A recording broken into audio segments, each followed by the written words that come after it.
Environment and Design Center, who is we're sponsoring this event, and we are really happy to be talking about this issue as it is well within our mission to bring the voices of people who are affected by environmental and climate injustice. So we're really glad to welcome everyone here tonight, and I'm going to bring up one of our Aronson Fellows from last year, Sakshi Pandey, who will be giving a short presentation, and then we will get straight into our panel. So Sakshi, could you please come and join us?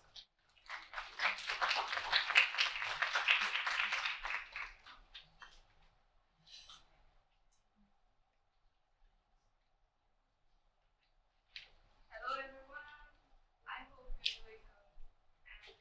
First, I want to start by thanking all of you to be present in this space because it reminds me of solidarity and shared purpose, and it gives me hope that we have the power to change and create a more just and equitable future. Before learning about the Arson Fellowship, the concept of environmental justice was relatively new for me. However, as I started researching the subject, particularly in context of India, I began to uncover the complexities of environmental justice in a country where law and policies are often undermined by corruption and profit-driven motives. And during my research, I came across the Bhopal gas tragedy. As a 26-year-old Indian, I had always known it as a historical event that claimed thousands of lives. But what I did not know and what impacted me profoundly was the enduring aftermath. The tragedy isn't just a chapter of its past. It has evolved into an ongoing crisis, one that continues to haunt the affected community to this date. As I read more, I was horrified. On 2nd December 1984, when 67 tons of highly toxic methyl isonide was leaked from an American-owned pesticide plant and turned a peaceful night into nightmare. More than 500,000 people woke up from their sleep and started to run. They scrambled in panic. The scene was one of the most unimaginable horror. People were choking, vomiting, and collapsing in the street.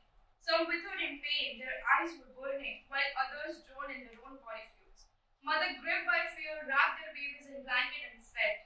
The city was shrouded in deadly cloud of gas and littered with the bodies of the fallen. By dawn, more than 15,000 people were dead.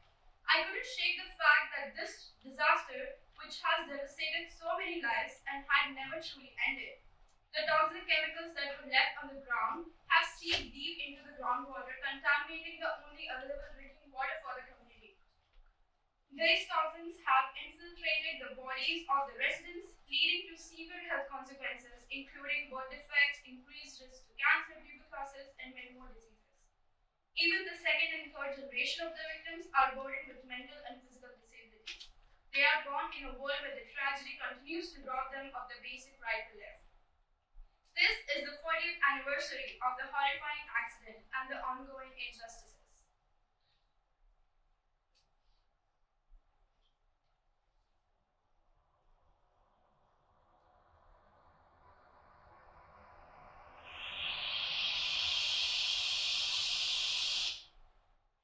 It was uncomfortable, wasn't it? But I want you to hold on to that feeling because this is not just our story or their story. It is the story of anyone who believes that human lives are worth more than corporate profits. It is the story of communities like Bhopal that have been treated as disposable. The corporation responsible for these brutalities are not only guilty in Bhopal, they have done and continue to do the same in the other places around the world. And their struggle is our struggle because these corporations are part of a larger system that devalues life and community.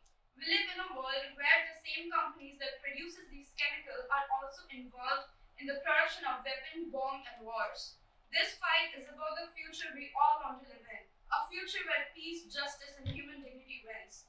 I invite all of you to join me in the conversation with Bhopal survivors. Let's listen to their story. Let's amplify their voices and demand justice. Together, we can challenge the system that devalues human life and build a world where peace and justice truly rule. Thank you.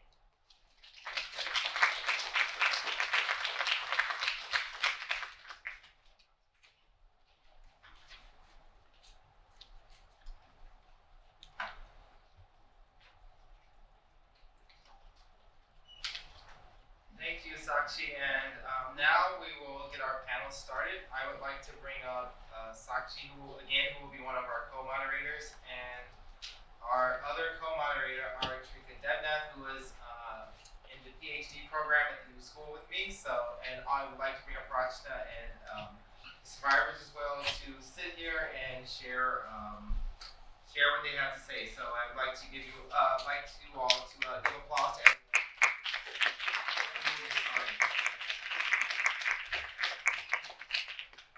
So we welcome you all again.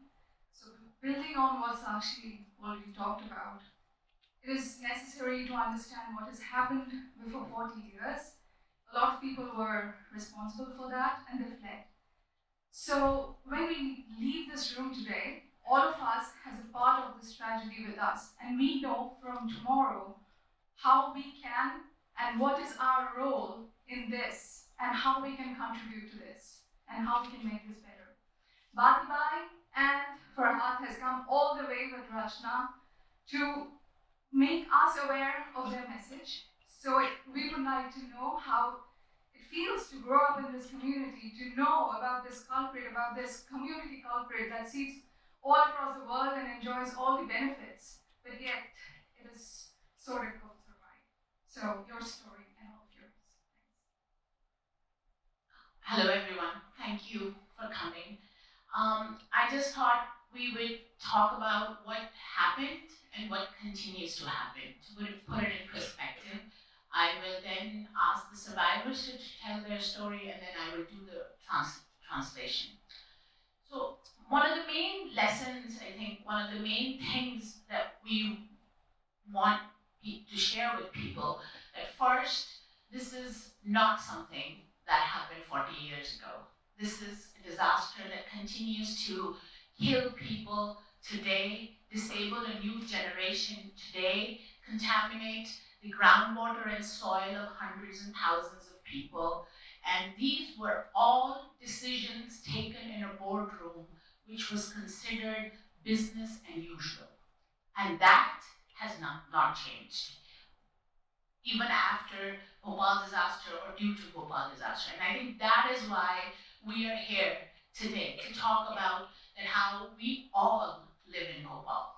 And why people in Bhopal have been fighting for the last 40 years, not only the corporations responsible, but their own governments and the US governments for justice and life of dignity, but they are also fighting to change a precedent that corporations, in the name of profit maximization, cannot come, kill, pollute, give $500 as compensation, change their names, bring more corporate whales, and then get away with murder.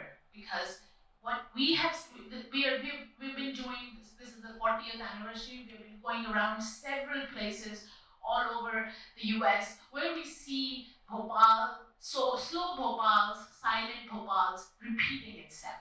And the trajectory is pretty much the same. It's the people of color, it's the low-income communities that are facing the brunt of this. It is the agencies that are charged to protect our health and our environment are colluding with these corporations. So, one just has to look at the most recent report, I think, when we say, industrial pollution and, climate change are the two biggest threats, yeah? And they are both the consequences of corporate crime. And I think the Lancet Commission report on pollution and human health said over 9 million people die each year from industrial pollution. Yet you will see not a single conviction, almost least convicted, or at least litigated and net zero convictions against any of these polluters that continue to affect not just people in Bhopal, but people all over the world. So I'll just give a brief context in terms of numbers. This was, again, a plant that was being run by an American corporation called Union Carbide. They were making a pesticides, and methyl isocyanate was one of the ingredients that was used. They came to India in the context of Green Revolution. Apparently our farmers were not able to produce enough food, so we needed pesticides to be given to the crops and more food could be produced. So again, they had a similar plant here in West Virginia in a place called Institute. There were massive differences between both of those plants. They, they saved, they didn't turn on or they shut down the refrigeration system just to save $40 a day. That's how little the lives of people of Bhopal were worth. When the accident happened, when the explosion happened on the night of 2nd December, the PA system was not working. That could have told people, do not run outside the house. Stay in your houses, make sure the gas doesn't enter your house. But because the more people ran, the faster they died, and their own body fluids as MIC entered into their bloodstream, causing injury to their lungs, eyes, brain. Women were aborting on the streets in Bhopal on that night. And all Union Carbide said to people in Bhopal and to officials who were asking them, what should we give people to make people better, was, oh, it's like tear gas. Nothing will happen. When people were dying as flies outside the Hamidiyya hospital. And you believe it or not, 40 years later, nothing has changed in that rhetoric. Union Carbide continues to say they will not reveal the toxicology of gases that leaked on the night of the disaster, calling it a trade secret, making treatment almost impossible for people of Bhopal, which you will hear from both of them. But unconnected to the Bhopal gas disaster, there is a second disaster that continues to unfold in the city, and that is also due to the reckless dumping of hazardous waste by Union Carbide factory. In another way of cost cutting, they built these 3 ponds, dumped toxic waste, which seeped into the groundwater and now continues to contaminate the groundwater and soil of about 200,000 people. And not a single individual or a single corporation has gone to jail even for a minute for killing 25,000 people and injuring 500,000 people. This was nothing less than a genocide. And 40 years ago and 40 years later, there is no international fora, there is no fora where corporations, especially transnational corporations that commit genocide and murder, can be held accountable. So, but most importantly in all of this is that people in Bhopal have not forgotten. And Bhopal has been forgotten by a lot of us, but people in Bhopal have not forgotten, and they continue to fight for justice and life of dignity. While the corporations who seem invincible, it has only been through their ordinary power, collective power of yours and mine, who have made sure that both Union Carbide and its owner Dow Chemical can't get away from their accountability. And we hope that this year will bring pressure on that American corporation as well as American government, because US government had a huge role to play in this. Henry Kissinger negotiated a settlement with government of India, pressured our prime minister, and it costed only 43 cents per share for Union Carbide. He got the approval of the loan to set up the plant in Bhopal through the US Exim Bank. So we hope this year we will just talk about what has happened in Bhopal, but also how can we ensure that there is justice in Bhopal so we can change the precedent that currently is set that corporations can get away with murder. And if we value our children's health, our environment, we have to make those decisions. We can't have both. With that, I'll have Farid first talk about her experience, her story, and then Batibai, and then I'll do the translation after that, and then we can have more questions. I don't want this to be just a lecture kind of thing, but more interactive.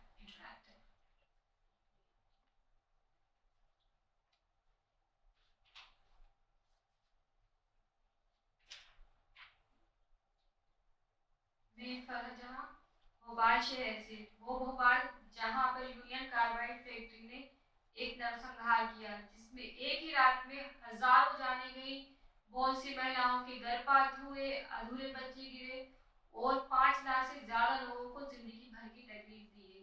उनमें से मैं हूँ जो आज आपके साथ यहाँ पर मौजूद हूँ। My name is Farad Jahan. I come from Bhopal, where on the night of 2nd December, there was mass genocide in my city, where thousands were killed and more than 500,000 people maimed. And there were deaths and women aborted on that night. उस हादसे के time पे मेरी उम्र तकरीबन 4 महीने थी। अम्मी पापा बताते, क्योंकि मुझे तो याद नहीं है, हमारी फैमिली यूनियन कार्बाइड कारखाने से 2 किलोमीटर दूरी पे रहते थे। हमारी फैमिली में 7 मेंबर थे। हम लोग सभी सो रहे थे उस टाइम पे। अम्मी बताती हैं कि बहुत ठंडी रात थी, सब सो रहे थे। अचानक से बाहर से चिल्लाने की आवाज आने लगी, भागने की, चिल्ला चोट की। तो अम्मी पापा ने गेट खोल के देखा, कुछ समझते इतने में तो सारी मतलब जो गैस थी घर के अंदर ही जमा होने लगी। अम्मी पापा कुछ सोचे समझे बिना हम भाई बहनों को लेकर उन्होंने बाहर दौड़ना शुरू कर दिया। बाहर भागते भागते अम्मी अलग हो गई, पापा अलग हो गए। उस टाइम पे मेरे पापा एक पार्क में काम करते थे, तो अम्मी को कुछ समझ नहीं आया। अम्मी उसी रोड की तरफ दौड़ी और शायद वो उस पार्क में पहुंच गई। पार्क अम्मी बताती है कि उस टाइम पे इतनी तकलीफ थी उनकी आंखों में, ऐसा लगता है कि किसी ने उनको तेजाब डाल दिया। कुछ समझ नहीं आ रहा था, पानी तलाश कर रही थी, कहीं पानी उनको मिल नहीं रहा था। पार्क में कहीं से उनको चट्टान टाइप कुछ मिला, चट्टान थी एक, जिस पे उन्होंने सारा टाइम अपना सर गर्दन झुका के रखा और मुझे उसको ब्लैंकेट में दबाए रखी कि मुझे गैस ना लग पाए। लेकिन तब भी मेरी अम्मी ने मुझे आज तो बचा लिया, लेकिन शायद हम लोग उस टाइम मर जाते तो बहुत अच्छा होता, क्योंकि जिंदगी भर की तकलीफें नहीं झेलना होती आज हमें। I was 4 months old at the time of the disaster. I don't remember much, but my parents have told me this several times. We lived 2 kilometers away from the factory. There was 7 of us in the house, 4 my siblings, 5 of us and parents. There was chaos on the night. It was a cold night. People were screaming. People were saying, "Run, run for your life." As soon as my parents opened the gate of the house, the gas entered our home. We all started coughing. They started running with us. My mother took me in her arms, and my father took my other siblings, and both of them got separated. My mother only knew one place to go. That was the place where my father worked. It was a park, a municipality park, and that is where she ran to.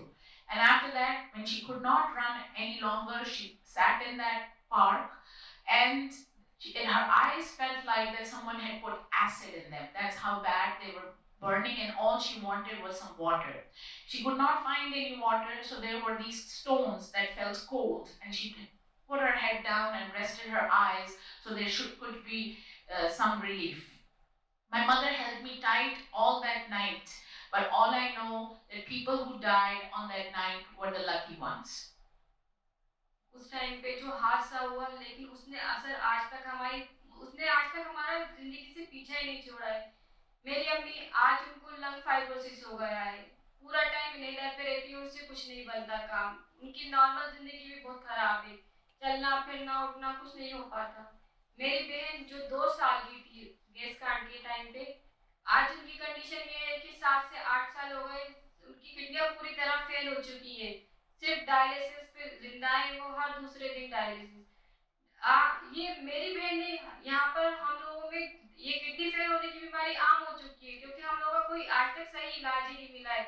बस हॉस्पिटलों में हमें ढेर सारी antibiotic दवाएं दे दी जाती हैं, दर्द की दवाएं दे दी जाती हैं। आज हमारी ये दवाएं खा खा के ये कंडीशन हो गई है, किडनी फेल होना ये आम बीमारी हो चुकी है हमारे परिवारों में। The disaster disabled our lives in many ways. My mother, who currently suffers from pulmonary fibrosis and leads her life on an inhaler, it is very hard for her to even do normal things like walk or go to the market. My sister, who was 2 years old at the time of the disaster, has suffered from chronic renal failure and is on dialysis for the last several years. And this is not just about my sister. There are so many people who are exposed that night who face the same fate. And for the reason for that is because the treatment that we get is symptomatic treatment, because Union Carbide refused to reveal and continues to refuse to reveal the toxicology of gases. So people have taken antibiotics, psychotropic drugs, painkillers in kilograms, which has had a very deep impact on the kidneys. इस हादसे के 4 साल बाद मेरी छोटी बहन हुई। आज वो इस दुनिया में नहीं है। 24 साल की उम्र में वो खत्म हो चुकी है। उसका भी यही हाल था कि किडनियां फेल हो चुकी थी, उसकी वजह से वो खत्म हुई। और जो गैस कांड हुआ उससे हमारे अम्मी पापा को तो लगी, लेकिन उनकी जो अंदर आई खराबियां, उसकी वजह से हमारी आने वाली पीढ़ी को भी खराब कर दिया। मेरी बहन तो किडनी की बीमारी से गई, साथ में अपने पीछे 2 बच्चियों को छोड़ के गई है। तो उसकी जो छोटी बेटी है 14 साल की है अभी, उसका ये कंडीशन है कि ना वो चल पाती, ना बोल पाती, ना अपने हाथ से खाना भी नहीं खा पाती, ना उसको चबाना आता। मेरी अम्मी से घोल के अम्मी उसको पानी में मिक्सी में पीस के खाना बस निगलना आता है चम्मच से डाल के। ये मेरे घर का नहीं, हर गैस पीड़ित परिवार में आप जाओगे तो हर दूसरे तीसरे घर में इसी तरह की समस्याएं देखने को मिलेंगी आपको। My sister, who was born at 4 years after the disaster, died at the age of 24 due to kidney renal failure. The next generation, children who were born to gas exposed parents, also have suffered badly. When she died at age 24, she left behind two girls. One of them is now 14 years. She was born like this. She was born totally physically and mentally disabled. She can't walk on her own. She cannot eat on her own. We have to grind her food every day, so in order to give it to her so she doesn't choke on it. This is not just about my family, but so many families where you will find women and mothers and grandmothers taking care of their disabled children or their disabled grandchildren. मैं एक जनसेवी संस्था में काम करती हूँ। वहाँ पे मैं रिसर्च डिपार्टमेंट में हूँ। मेरा काम है वहाँ पर door to door data collection का। तो हमारा जो संस्था है वो सिर्फ एक सी संस्था है जो गैस पीड़ितों के साथ जिन लोगों ने ये जहर पिया है और पीते जा रहे हैं उनको भी इलाज देती है। वहाँ पर मैं डेटा कलेक्शन का काम करती हूँ। तो उसमें हमने 2011 में एक कोहर्ट बनाया है 94,000 लोगों का। उसमें हमारे 4 फोकस ग्रुप हैं, जिसमें से एक ग्रुप ऐसा है जिसको गैस लगी है और उनके अगली पीढ़ी के लोग हैं। दूसरा ग्रुप ऐसा है जिसने जहरीला पानी पिया है। तीसरा ग्रुप ऐसा है जिसको गैस भी लगी है और पानी भी पिया है। और चौथा ग्रुप हमारा है जिसको ना गैस लगी है ना पानी पिया है, अनएक्सपोज लोग हैं। उसमें हम लोग कंपेयर देखते हैं कि किसमें क्या तकलीफ है। अभी हमारा जो डेटा कलेक्ट हुआ है उसमें हम लोगों ने जन्मजात विकृति, टीबी, लकवा, कैंसर, गैस कांड के टाइम जो लोग खत्म हुए, अगले 3 दिन में जो लोग खत्म हुए, 2 से 15 साल तक के बच्चों का मेजरमेंट और 0 से 5 साल तक के बच्चों का माइलस्टोन चार्ट पूछते हैं, जिसका अभी एनालिसिस का काम चल रहा है। लेकिन हमारा इसी में से एक हम लोगों ने छोटा शोध किया 2015 से 16, जो एक गैस एक्सपोज और अनएक्सपोज में था।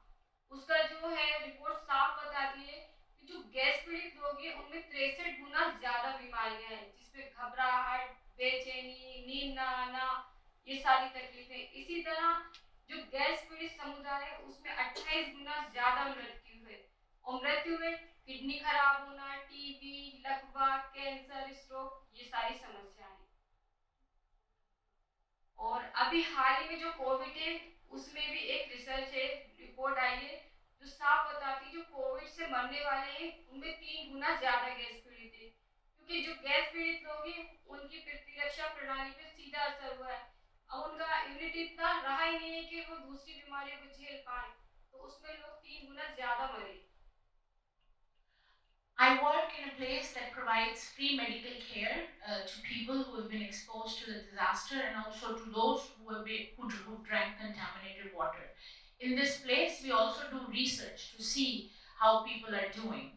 So we follow a cohort of about 94,000 people where there are 4 groups. One group is people who were directly exposed and their children, second being people who drank contaminated water or continue to drink contaminated water.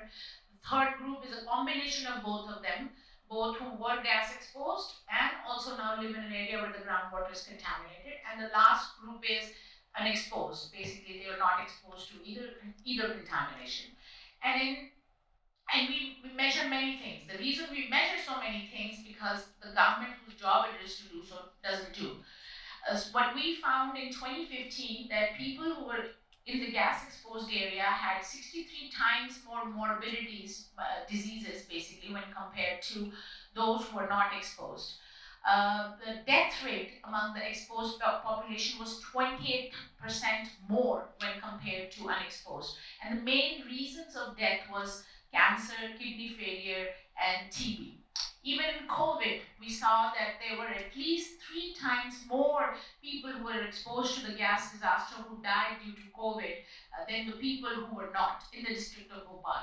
And one of the main reasons was that because MIC had a big impact on immunity of people, and that is why there were so many gas victims who died due to COVID. हमारी लड़ाई बहुत लंबी है 40 साल की, जिनका जिम्मेदार की सरकार की, जिसको संस्थाओं की, प्रदूषण नियंत्रण बोर्ड की, इन्होंने कभी भी अपनी जिम्मेदारी नहीं निभाई। सिर्फ इन्होंने कंपनी का साथ दिया है और कंपनी को सिर्फ मुनाफा कमाने से मतलब होता है, इंसानों की जानों से कोई इनको मतलब नहीं है। हमारी जो लड़ाई है ये आपको बता दें कि अभी तक हम यहाँ आए, हमने यहाँ पे स्विट्जरलैंड में देखा और मैराथन रिफाइन में देखा, अलग अलग जगहों पे देखा कि यहाँ पे भी लोगों की वही कंडीशन है। जो लोग दलित होते हैं, माइनॉरिटी के होते हैं, अल्पसंख्यक होते हैं या नस्लवाद के होते हैं, सिर्फ उन्हीं पे ये होता है। बाकी और कैसा कंपनियां किसी और के साथ होता है तो वो आवाज उठाते हैं, बोलते हैं, लेकिन इस तरह के लोग बोल नहीं पाते। आज हमारी जो कंडीशन है, जो कंपनी यूनियन कार्बाइड कंपनी है, यूनियन कार्बाइड कंपनी को डाउ ने ले लिया, लेकिन डाउ को सारा पता था कि यूनियन कार्बाइड कंपनी को भारत सरकार द्वारा रेप, राजनंदन, हत्या, संगीन आरोप है, वो सब जानते हुए उसने लिया, लेकिन आज वो गैस पीड़ितों की जिम्मेदारी लेने से मना करता है।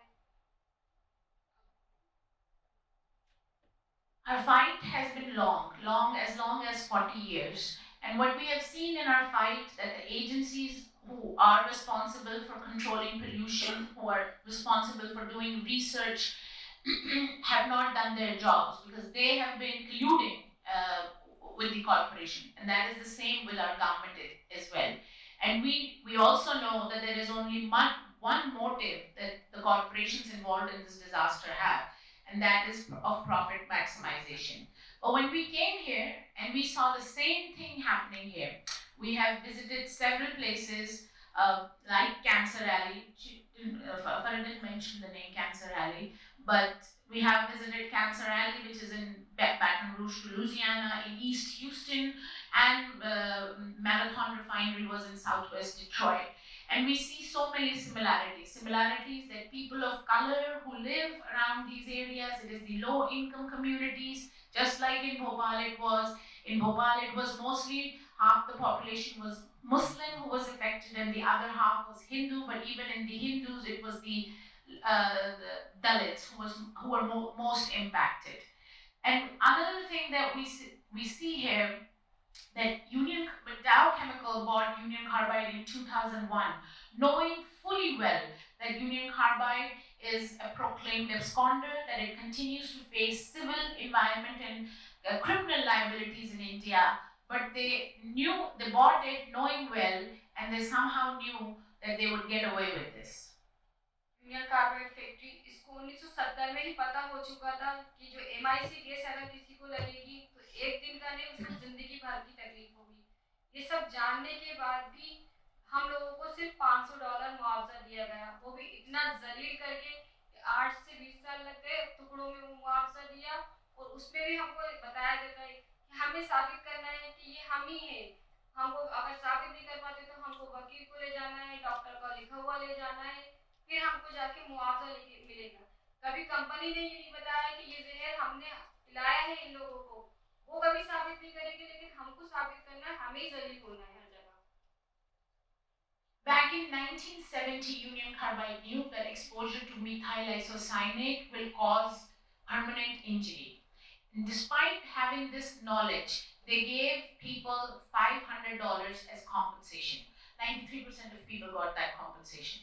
And again, it, we had to be humiliated. We had to prove that it was that our injuries are as a result of the MIC exposure. It took anywhere from 8 to 20 years to get that $500. We had to prove ourselves through doctors, through lawyers. But the company never had to prove that my health or my mother's fibrosis or whatever the people were facing was because of their poisons. They just got away with it all. आज यहाँ हमें तो यहाँ हम अपनी दुख भरी कहानी सुनाने नहीं आए, हमारे सिर्फ कुछ मांगे जो हम आज यहाँ आए, यहाँ हम अपनी दुख भरी कहानी सुनाने नहीं आए, सिर्फ हमारी कुछ मांगे हमारी सरकार से, कुछ यहाँ से। हम भी चाहते हैं कि जो डाव अपना जहरीला कचरा छोड़ के आई वो साफ करे, वो कितने नीचे तक गया है, कितनी दूरी तक फैला है, उसको वो उठाए और साफ करे, वहाँ की मिट्टी पानी की जांच करे, और जिन लोगों ने जहरीला पानी पिया है उसका आकलन करके वहाँ पे हम लोगों को मुआवजा दे, और जो उसने हमको जहर लगी जिसे हमारी अगली पीढ़ी को जो खराब किया है उस अगली पीढ़ी को भी वो मुआवजा दे। We have not come here to just talk about our sad story, but also with very specific demands that Dow Chemical clean up its toxic waste, that they do a comprehensive scientific assessment of depth and spread of the contamination. There is enough evidence now that the children born to gas-exposed parents have suffered. There are problems in that there be healthcare and compensation for them. And those people who have drank contaminated water for several years, that there will be a health assessment and appropriate compensation for them as well. ये 40वीं वर्षीय gas कांड की हम लोग चाहते हैं कि आप हमारा साथ दें लड़ाई में। ये 40वीं वर्षीय पे आप डाव केमिकल्स के खिलाफ, कारखाने के खिलाफ प्रदर्शन करें या बैनर लेके खड़े जाएं, सोशल मीडिया पे बताएं इसके बारे में। आपकी यूनिवर्सिटी में अगर एक कंपनी आती तो पहले उससे कहें कि जो भोपाल में आप लोगों को इंसाफ दे, भोपाल की जिम्मेदारी ले, अलग अलग तरीकों से जो भी तरीका है आप उससे हमारी मदद। This is the 40th year, and we ask for your support, whatever way is possible, in holding Dow Chemical accountable for the ongoing disaster in Bhopal. Spread the message through social media. If Dow comes to your university, ask them why they will not clean up Bhopal, but support us in whatever way you can. ताकि कहीं भी हमारे जैसा भोपाल ना बने, धीमा और जिसको अभी तक इंसाफ ना मिला है, और हम दूसरे शहरों को बचा सकें, दूसरे लोगों को बचा सकें। This is not just for Bhopal, but to ensure that there is justice in Bhopal, so there are no more silent and slow Bhopals anymore. Thank you.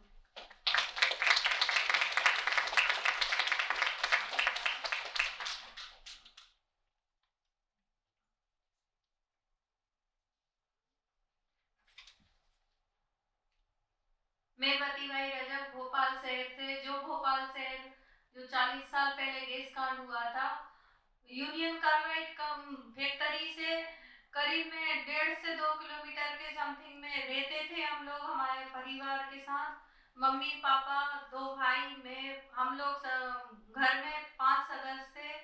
और जिस रात गैस कांड हुआ उस रात हम लोग 1 बजे करीब मतलब रात को सो रहे थे और बाहर से आवाजें आई, बचो भागो, ऐसी कौन सी आंधी हवा चली है जिससे आंखों में जलन और गले में खांसी हो रही है। तो पापा ने उठकर देखा बाहर कि ये आवाजें कैसी आ रही है, तो बाहर आके देखा सब लोग इधर से उधर भाग रहे थे, लेकिन हमारे पापा भागे नहीं, हम लोगों को लेके गीला कंबल और रजाई करके हम लोगों को छिपा के रखे रात भर। और जब सुबह उठकर देखा तो रास्ते में मतलब लाशें पड़ी थी, कोई लोग बेहोश थे, कोई बच्चा रो रहा था, ये सब देखा। लेकिन उस वक्त जो हादसा हुआ है तो वो किस्मत वाले थे जो उस रात मर गए, और हम बदकिस्मत हैं कि जो आज हम जिंदा हैं और आज हमारा परिवार तकलीफें झेल रहा है, और हम अलग अलग तकलीफें मतलब बीमारियों से पीड़ित है। मम्मी को सर दर्द होता है, आंखों में जलन होती है, दिखता कम है, और मेरे भाई को भी, बड़े वाले को बहुत कम दिखता था, जिसके देखने के कारण मतलब उसको करंट लग गया तो उनकी डेथ हो गई। और मेरे पापा को भी बहुत कम दिखता था, मेरे को भी मतलब सर दर्द होता है, सांस लेने में तकलीफें होती है, ऐसे अलग अलग बीमारियों से झेल रहे हैं आज भी। My name is Batibai Rajak. All of you know now what happened in Bhopal. We lived about kilometer and a half away from the factory. It was 5 of us in our family, 3 siblings and parents. We were sleeping. There was a lot of noise from outside. Run for your life. Something has happened. People were coughing. Eyes were swelling. My father looked outside and he decided that they would not run. They would just stay in the house. And he put us, the kids, under wet blankets, and somehow we spent the night in the house itself. In the morning, when we woke up, when we stepped out of our house, there were bodies on the streets. There were dead animals everywhere. There were people crying, looking for their loved ones, and though many were dead right on the streets. We feel that it was the lucky ones who died that night and the unlucky ones who survived. There are many health problems in my family. All of them suffer from some kind of other vision problems. My brother, who almost lost his vision as a result of the disaster, died because of an electric shock because he could not see the wires properly. I myself have vision problems, but I also suffer from breathlessness. जो कि उस वक्त 40 साल पहले ये हादसा तो हो गया, उसके कारण आज भी हम लोग सब झेल रहे हैं। लेकिन अभी जो हो रहा है, यूनियन कार्बाइड कंपनी 1969 में खुली थी, जिसने 3 तालाब बनाए थे। कुछ सालों में 3 तालाब बनाए थे और वो तालाबों में पन्नी की तिरपाल बना के बिछाई गई थी, जो कि कुछ सालों बाद वो फट गई कचरा निष्पादन के लिए। कंपनी का कचरा निष्पादन के लिए जो तालाब बनाए थे, तो वो तालाब की पन्नी फट गई। उस पन्नी की वजह से वहाँ का पानी और मिट्टी जहरीली हो गई है, जो कुछ सालों बाद हम संगठन को पता चला, जो फैक्ट्री से कुछ लोग पहले रहते थे और कुछ अभी रहने लगे, तो वहाँ के संगठन को मालूम चला कि इस तालाब में ऐसा कैसा जहर है कि जिससे पीने से पशु पक्षी ये सब मरने लगे। तो फिर हम संगठनों को मालूम चला, तो वहाँ पे जांच करवाई, तो वहाँ सरकारी गैर सरकारी जांचें करवाई, तो उनमें नॉन निर्जीविकल केमिकल पाया गया है, जिसके कारण वहाँ के लोग अभी भी मतलब तकलीफें होती है और अलग अलग बीमारियां से झेल रहे हैं। The disaster happened, everyone knows, but the other environmental disaster that continues to unfold is where I live. So Union Carbide built these solar evaporation ponds in 1977, where they dumped all its toxic waste. They covered it with a plastic lining. That plastic lining breached in 1982. Bati has not mentioned the years, I'm mentioning it. And the toxic waste started seeping into the groundwater. For years, the toxic waste seeped into the groundwater, contaminating our groundwater, and now we are in a condition that more than 9 kinds of persistent organic pollutants have been found in our water. जो कि वहाँ से 2 kilometre दूर बस्ती है, जहाँ पे कुछ लोग पहले से रहते थे और कुछ लोगों ने अभी सस्ती जमीन थी तो 2000 के समथिंग में लेके मकान और रहने लगे। तो करीब ऐसे करके 2 लाख से ऊपर लोग रहते हैं, जो कि वहाँ का पानी पीते थे पहले, जो बर्तनों में ऐसा जम जाता था नमक की तरह। तो आप समझ सकते हैं शरीरों में किस तरीके से जहर बुरा होएगा। उसके बाद में हम लोगों ने संघर्ष करा, लड़े और 2 बार पैदल दिल्ली गए, वहाँ पे प्रदर्शन दिखाया, धरना रखा, भूख हड़ताल करी, वहाँ के प्रधानमंत्री के सामने, प्रधानमंत्री के कार्यालय के सामने हम लोगों ने बहुत हड़ताल करी और वहाँ पे पकड़े भी गए, डंडे भी खाए, पुलिसों ने हम लोगों को मारा भी। लेकिन उसके बाद भी हम लोगों ने लड़ना पीछा नहीं छोड़ा, क्योंकि हमें स्वच्छ पानी चाहिए था। तो 2012 में पानी तो दिया है, हमारी सुनवाई हुई है, तो 2012 में हमें पानी तो मिला है, लेकिन आज भी जब 1 दिन 2 दिन नल नहीं आते हैं, तो वही जहरीला पानी हमको पीना पड़ती है।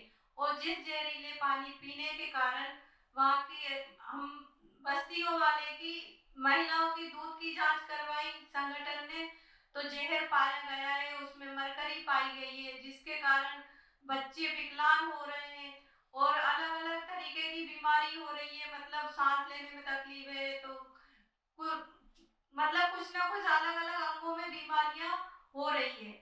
और जैसा हो रहा है यूनियन कार्बाइड फैक्ट्री की वजह से, क्योंकि यूनियन कार्बाइड कंपनी को डाउ ने खरीद लिया है, तो वहाँ के लोगों की भी जिम्मेदारी डाउ की बनती है। I live in an area which is 2 kilometers away from the factory, and now in this entire neighborhood, 200,000 people live where the water is contaminated. Um, we wanted clean drinking water, so we fought for it. We walked to Delhi twice. It was a 37-day long walk. We did hunger fast. We got beaten up. We went to jail. But we didn't stop because it was very important for us that we get clean drinking water.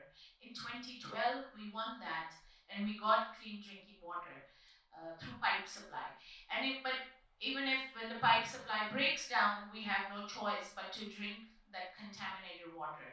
Now they have found mercury in mother's breast milk, and there are many disabilities in children, mostly probably because of that. And all of this Union Carbide knew, and all of this is Union Carbide's fault, and now Dow Chemical, which took it over knowing fully well. हम यहाँ पे आए हैं तो यहाँ पर भी हम लोगों ने देखा है कि यहाँ भी जगह-जगह फैक्ट्रियाँ खुली है, वहाँ भी यही तरीके की बीमारी है, कैंसर है, टीबी है, ये सब हो रहा है। लेकिन ये यहाँ की लड़ाई अकेली नहीं है और भोपाल की भी अकेली लड़ाई नहीं है, ये यहाँ की और भोपाल की सेम लड़ाई है और इसको अपन तभी आगे जीत सकते हैं जब डाउ को दबाव मिलेगा, यहाँ की सरकार डाउ के ऊपर दबाव डालेगी कि भोपाल के लोगों की जिम्मेदारी लेना चाहिए उसको, जो वहाँ के पानी पीने से अभी 2 लाख से ऊपर लोग प्रभावित हो रहे हैं, आने वाले समय में ज़्यादा होंगे, तो उससे अच्छा पहले जवाबदारी ले ले तो वहाँ के मिट्टी पानी की जांच हो जाए और अच्छे से सफाई हो जाए तो आने वाली पीढ़ी को अपन बचा सकते हैं। We have come here and we have seen similar stuff happen here. People in Cancer Alley suffering from same kind of high, disproportionately being affected by different morbidities as people in Bhopal. Our struggle in Bhopal and here is also the same. So we ask you to put pressure on Dow, because if Dow is pressurized, we could possibly save the next generation. We could possibly stop the poisons from entering into other people's bodies. हम आपसे यही चाहते हैं कि आप हमारा साथ दें और यहाँ के सांसदों को बात उठाना चाहिए, सरकार को बताना चाहिए ताकि राज्य सरकार, केंद्र सरकार, भारत सरकार और अमेरिका सरकार को ये सब मालूम होना चाहिए और बताना चाहिए कि डाउ पे दबाव डालें, भोपाल की जिम्मेदारी लें ताकि दूसरा शहर कोई बर्बाद हुए नहीं और आने वाली पीढ़ी को अपन बचा सकें। और यही मैं कहना चाहती हूँ कि लड़ेंगे और जीतेंगे और भोपाल की नारी है, फूल नहीं चिंगारी है। We want your support to ensure that no other Bhopal is created. We have a resolution that is going to be going to the Congress end of this month. So if you know of Congress people who would be willing to support, please ask them to support. I will share more details about that. The US government needs to be told what Dow Chemical continues to do in Bhopal. No other city should be destroyed, and as we say in Bhopal, that we shall fight and we shall win, and that we are women of Bhopal and we are flames, not flowers.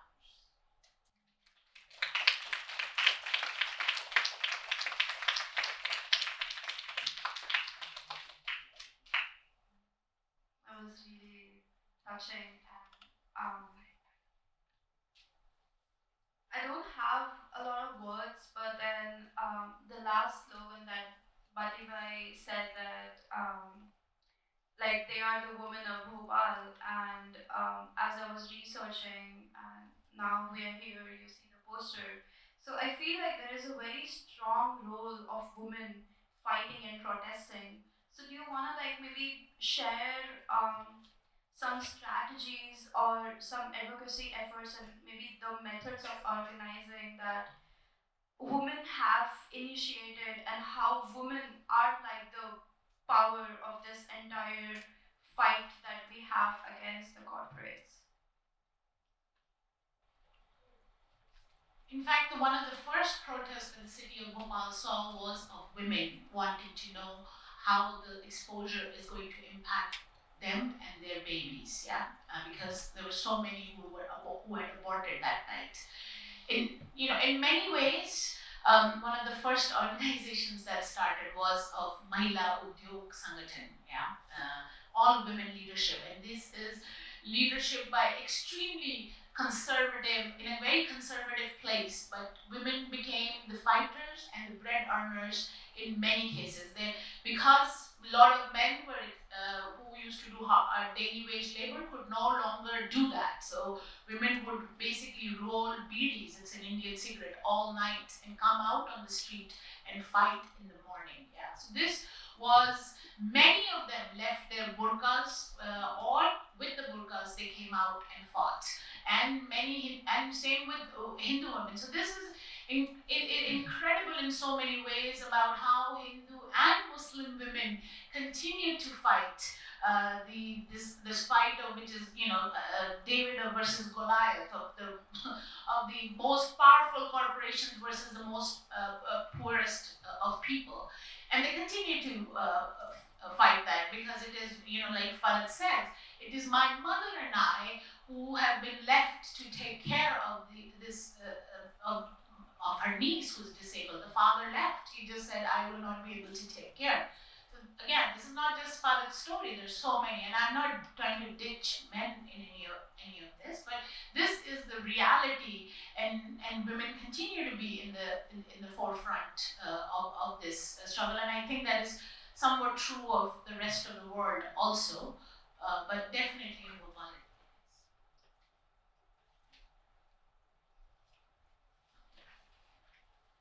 Thank you.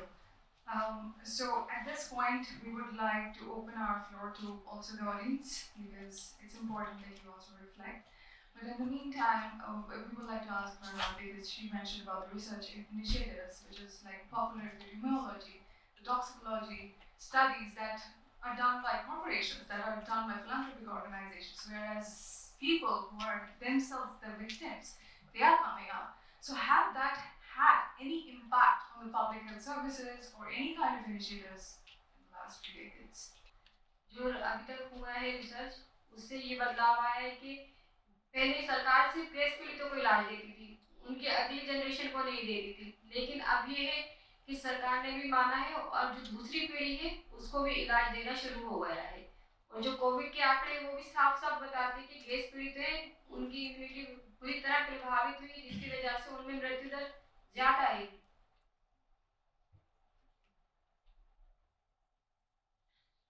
So one of the big things that we've been able to get is the recognition that there are problems in the children born to gas-affected parents, and so government recognizes that now because of the work that we have done, and now there's free medical care for children born to gas-exposed parents.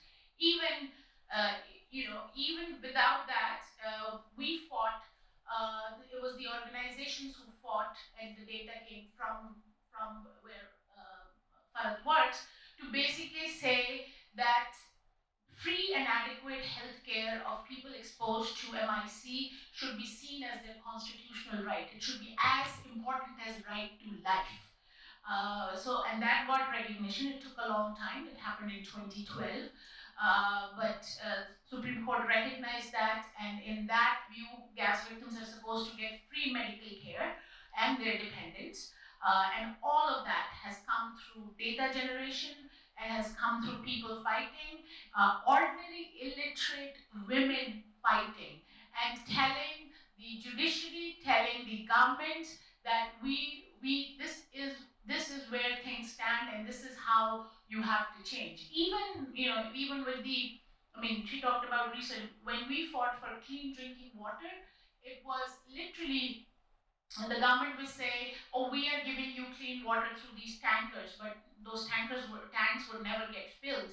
And so we trained people in the community where they would keep track of how much water was coming every day and how much water was needed and those graphs were presented in the court. But this was all data generated by the community itself. So that is why we have this thing that we are not victims, we are survivors in many ways who have learned to take care of our health, of the community's health, to do research initiatives, to do, to challenge those on power, that we are not without any voice, that we are not voiceless.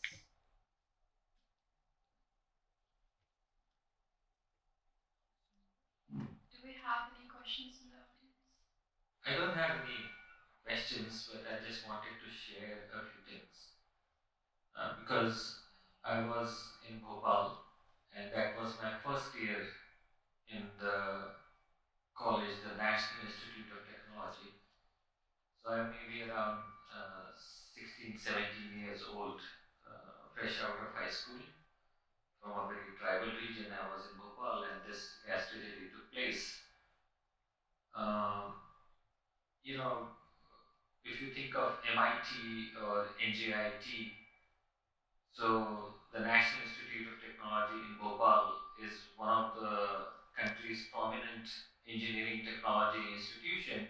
However, we never ever had anything like this in all our engineering, and later, even today, when I shared with my Bhopal classmates about Bhopal, there was absolutely zero response. However, because I don't call myself a survivor, because I've taken good care of myself. However, I have been there at that site several times recently also, and what you see in the pictures, there is really no difference.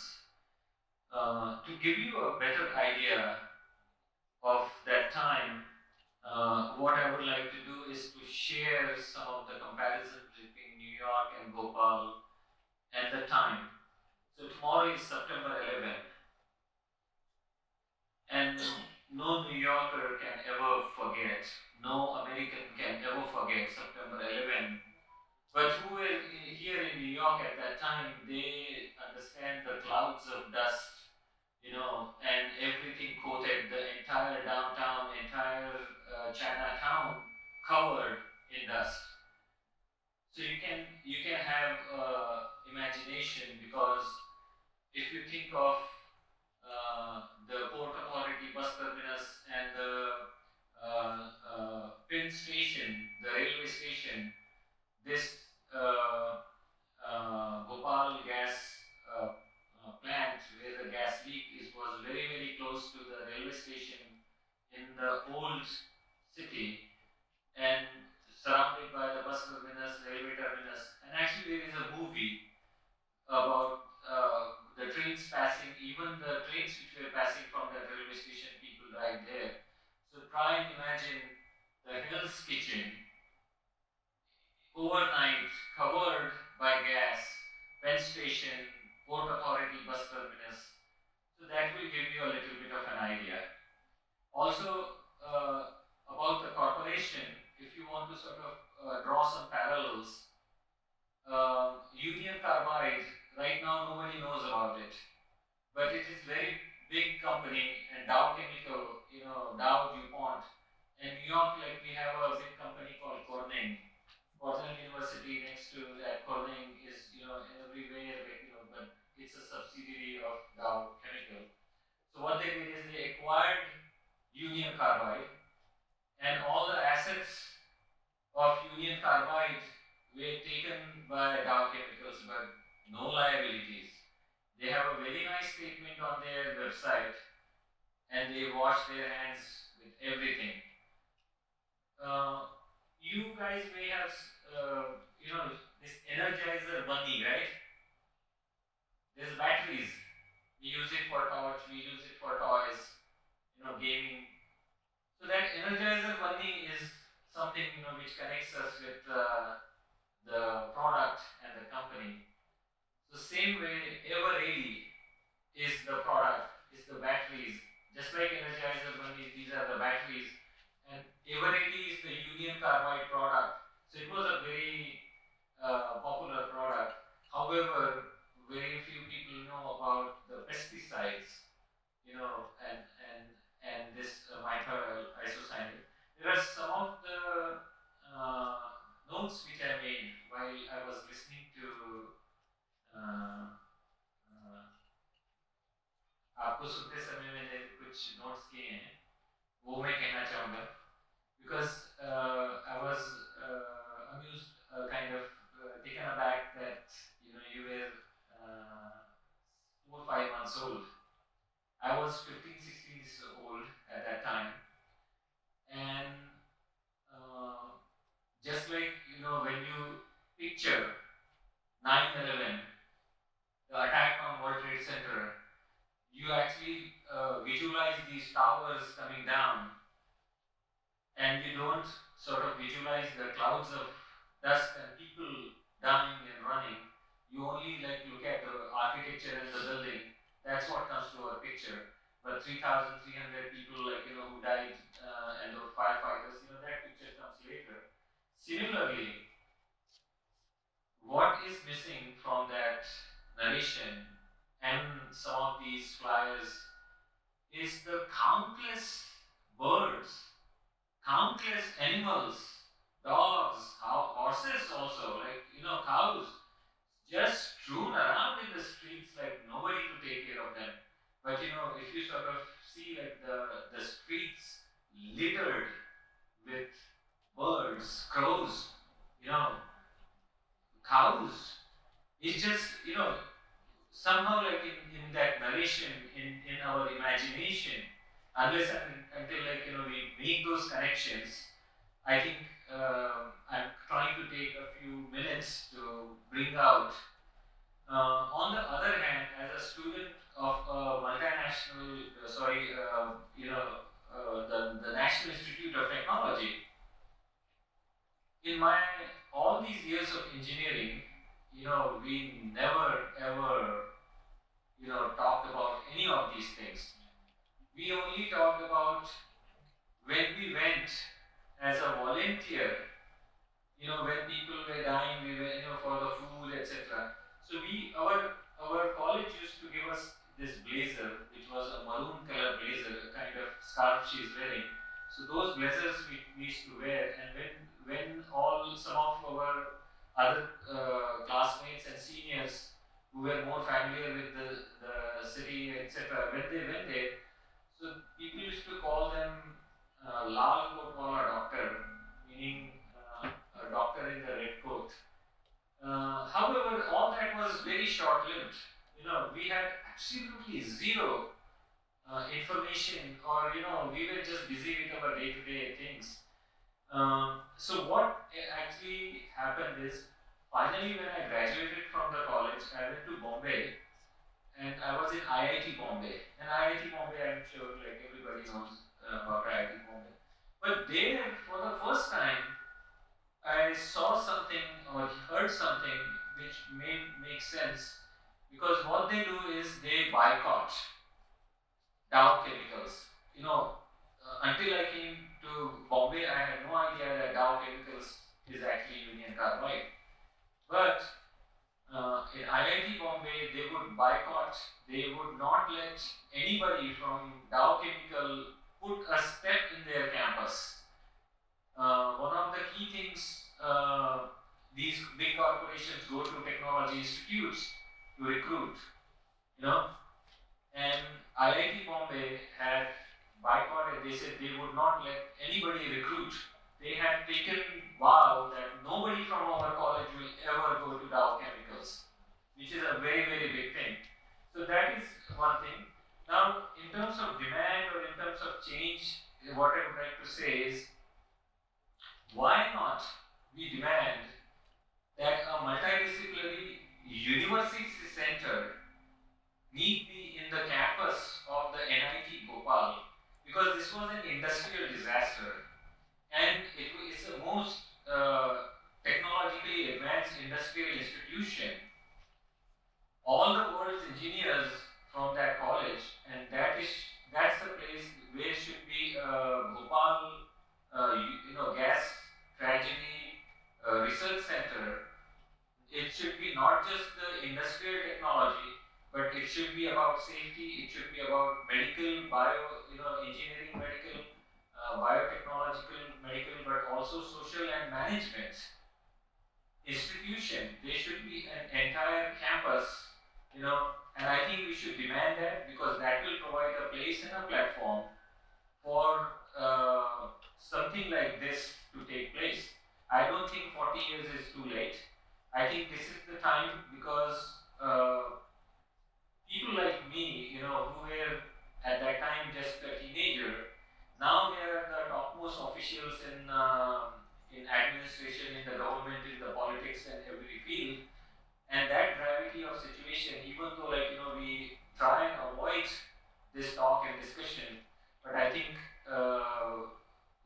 if when you are drafting some resolution or some demands, I think this demand should be put together that there should be an interdisciplinary research and industry safety institute, because that in coming years will provide a basis, a platform, a center, to take this forward. That's all. Thank you. Maybe you're not aware how spineless the engineers have been in this whole disaster. Yeah, maybe if that institute that you refer to is still standing tall, not once will they talk about the ongoing environmental contamination. In fact, Manet will go to an extent of saying we do not want any people from outside to talk about Bhopal because it brings the bad name about this ongoing contamination, brings a bad name to Bhopal. We want Bhopal to be a smart city. I mean, a bunch of stupid people with smart city is not happening. I mean, this is what Manet and so many batches who have come after you. I mean, engineers have played a huge role in this by not stepping up to their responsibilities, just like doctors and researchers have been complicit with the government's collusion. So as maybe you are an alumni, I think this is a great idea. You should circulate that Manet does something of meaning. Maybe they wash their sins of 40 years and do something meaningful about doing a comprehensive scientific assessment of the ongoing spread and depth of the contamination. But thank you for, and I think maybe I didn't translate, Farad did mention there were a lot of animals who had died on the night. In fact, animals had swollen up, their bodies had swollen up as MIC had entered into their bloodstream. And there were many, and just like human beings were carted in the truck to be thrown into the Narmada River or for mass cremations because there were so many dead bodies, so were animals. I mean, animals didn't even find their numbers to be counted.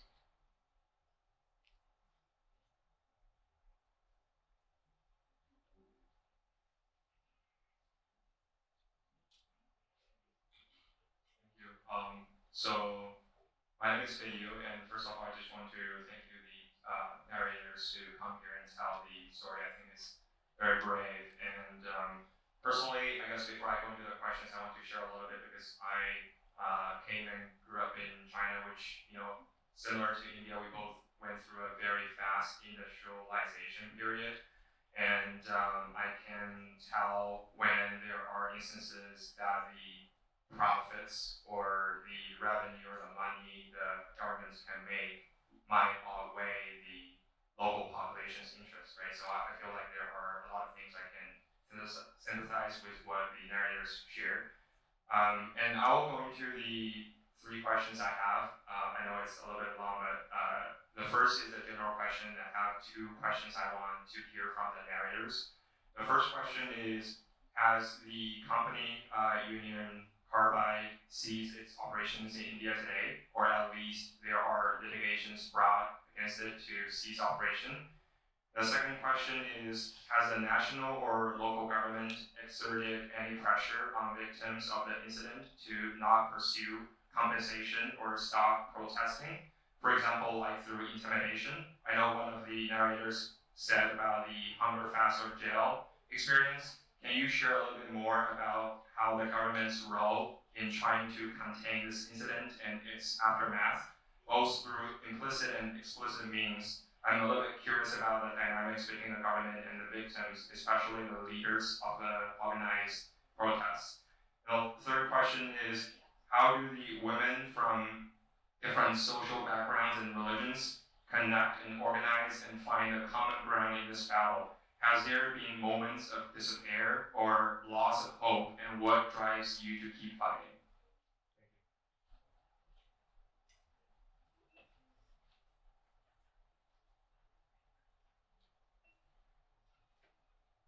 जो पहला जवाब है, पहले वाले का सवाल का जवाब मैं बता रही हूँ। ये जो डाव यूनियन कार्बाइड कंपनी है वो तो चली गई, लेकिन उसने नाम बदल के डाव के नाम से अब भारत में बिजनेस कर रही है, जो अब तेजी से बढ़ चुका है और बढ़ता ही जा रहा है। So Union Carbide in its own name is not doing any business in this in India, but as you know, it's just changing names. But Dow Chemical has massive presence in India. In fact, their market share has gone up from 3 to 23% in the last 10 years since the last government who loves Dow has been in power. So yes, Union. In fact, there is an order that Union Carbide cannot do business in India, and their assets were seized, and they were called a proclaimed absconder, and they have still not shown up in the Bhopal courts. Can you just repeat yours? Okay, second question was how the governments have put pressure, right, in stopping the like any implicit or explicit means to, for example, intimidate or exert pressure on the, and how do you guys go against that?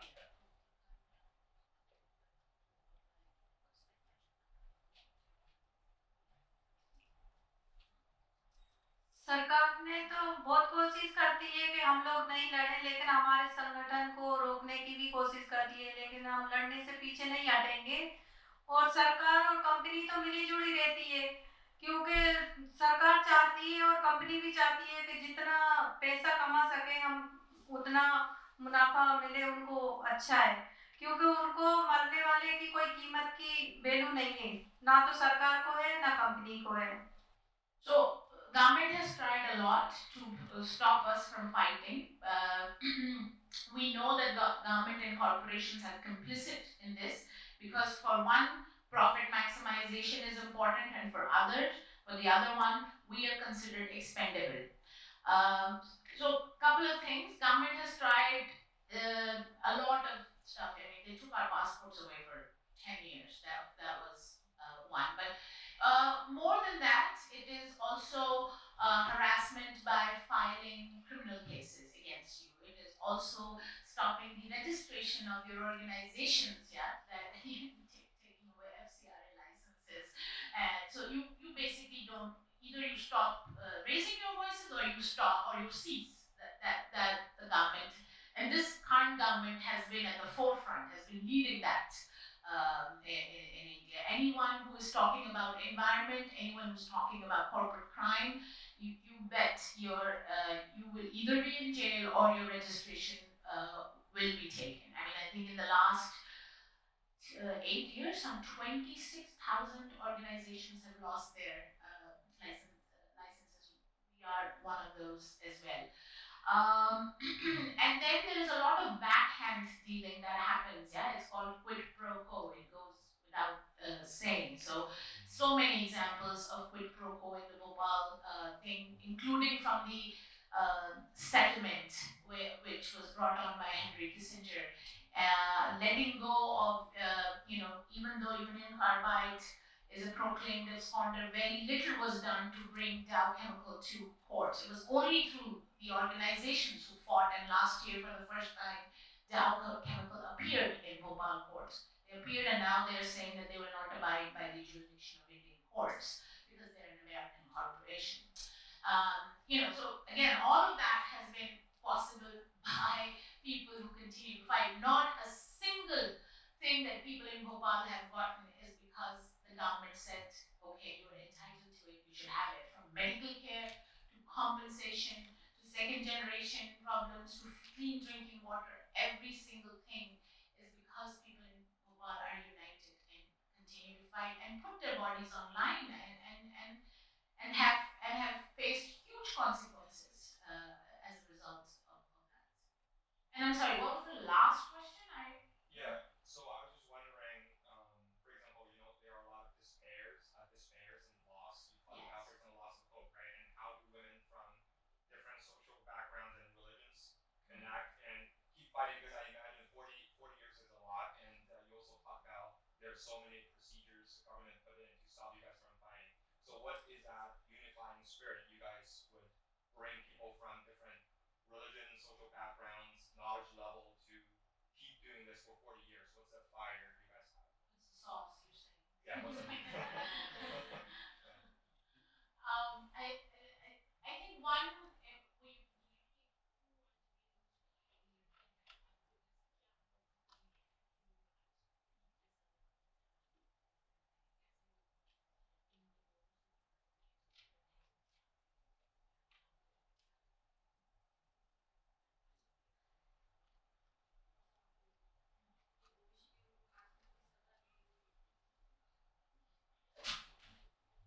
इंसाफ के लिए, क्योंकि जिन लोगों ने हम लोगों को जिंदगी भर की तकलीफ दी, इतने लोगों की जान ली, उनको आज तक कोई सजा नहीं हुई। एक दिन भी उनको जेल में नहीं रहे होंगे। अगर और कोई होता है तो गवर्नमेंट जेल में डाल देती है, लेकिन इनके साथ ऐसा कुछ नहीं हुआ।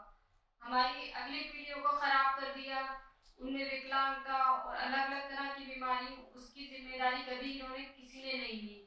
हमें उम्मीद है कि हमें इसमें कुछ जीत भी मिली है हमें, कि जैसे कि हमारे दूसरी पीढ़ी को कभी इलाज नहीं दे रहे थे, हम लोग तो शायद तड़प तड़प के मरते, और हमारी आने वाली जो पीढ़ी थी वो भी तड़पती और इसी तरह मरती।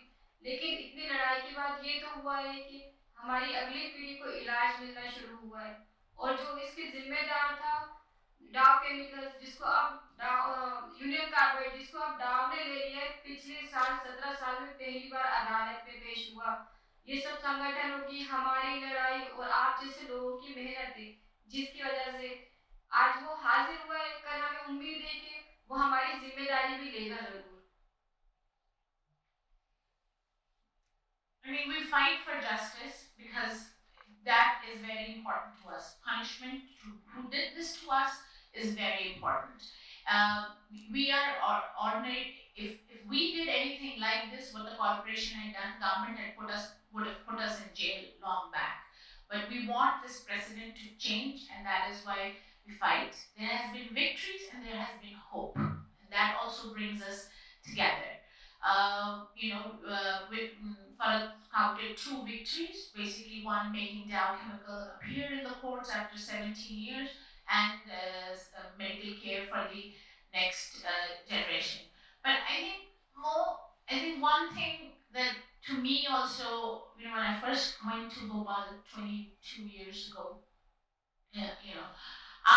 to me what was the most inspiring thing was that this is just JP Nagar right across the Union Carbide factory. People would not know where the next meal would come from, but knew when the next protest was happening. That when they had to go to be part of something bigger, be part of asking for accountability. And another thing that has always, when I speak with women who've been exposed, who ran that night, lost so much in that process, they will not remember sometimes the ages of their different children, what year they were born. But that night is something so clear after so many years that it is happening to them as they're talking.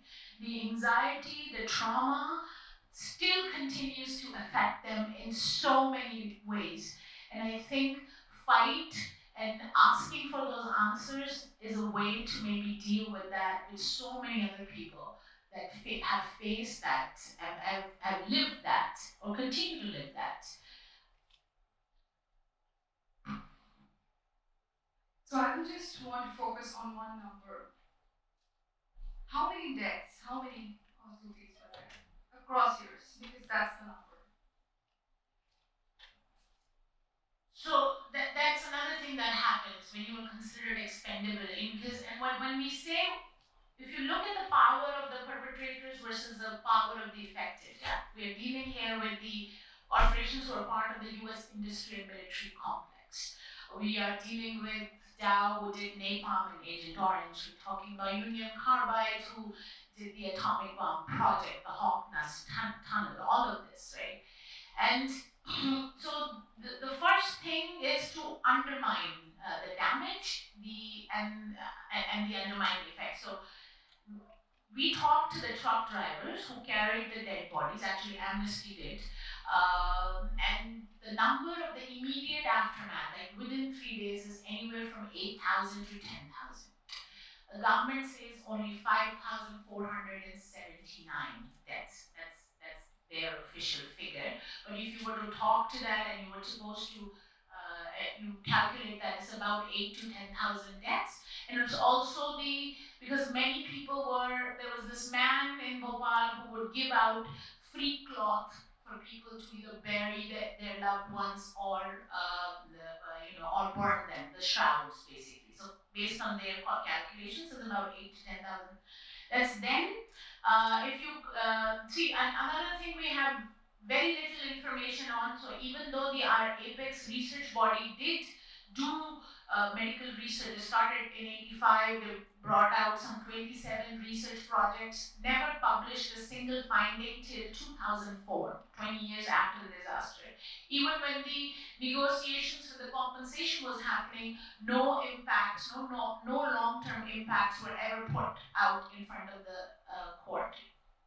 So from that epidemiological study still continues till today, and extrapolating data from that, which we did back in 2012 or 2015, that about 25,000 people died due to exposure-related illnesses. And now we can't name you those 25,000, yeah? It's a mathematical extrapolation based on an epidemiological study. But at least that many have died. But maybe Farid can speak more about, because she goes door to door and collects data and how many deaths she sees every time she goes back for a follow-up. That's not because of a road accident or, that's because of injuries.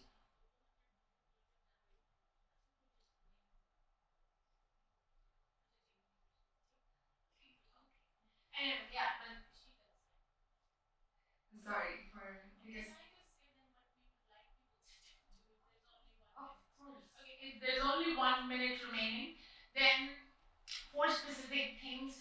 There is a resolution that's going to be introduced by Congresswoman Pramila Jayapal in later this month or early next month, recognizing December 3rd as a Chemical Disaster Awareness Day, and also calling on Dow to be accountable. So we would like people here who are here to reach out to their congresspeople to support this resolution. Similarly, we are trying something in Senate also. If you know of any senators who might be keen, please reach out to us. That's one.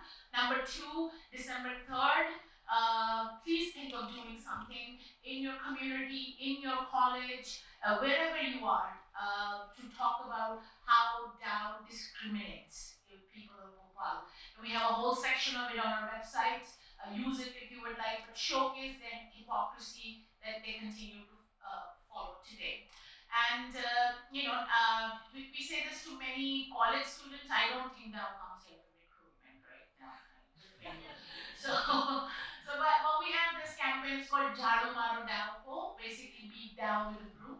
So you gift Dow. I don't know if they invest money, but divestment is another thing. If they have in your college or city council resolutions, those are very effective. They have an impact on showcasing why you don't want a corporation like Dow invested in your city. But same with the university. So, and we have some stuff outside. I hope you've signed up because we will hound you and ask you to do stuff. Yeah, there's a photo exhibition outside. We're selling some t-shirts to raise funds. If you'd like to, please buy one. And I hope that you guys will stay involved.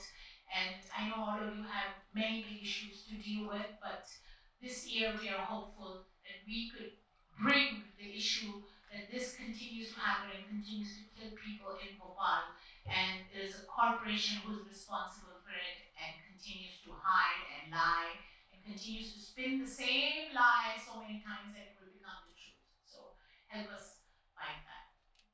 Thank you. Thank you.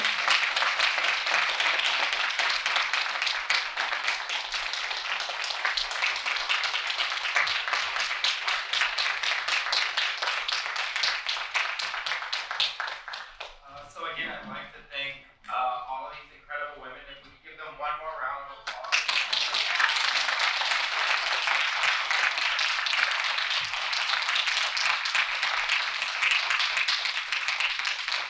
And I'd like to thank all of you for coming. We're going to have a lot more events this month, talking about a lot more issues. So we'll put that QR code up there if you would like to see what other events that we have you can sign up for. And as like Rajna said, there is a whole exhibition outside, so we'll be out there for a while if you'd like to talk more, get some t-shirts, some merch, and some more information. So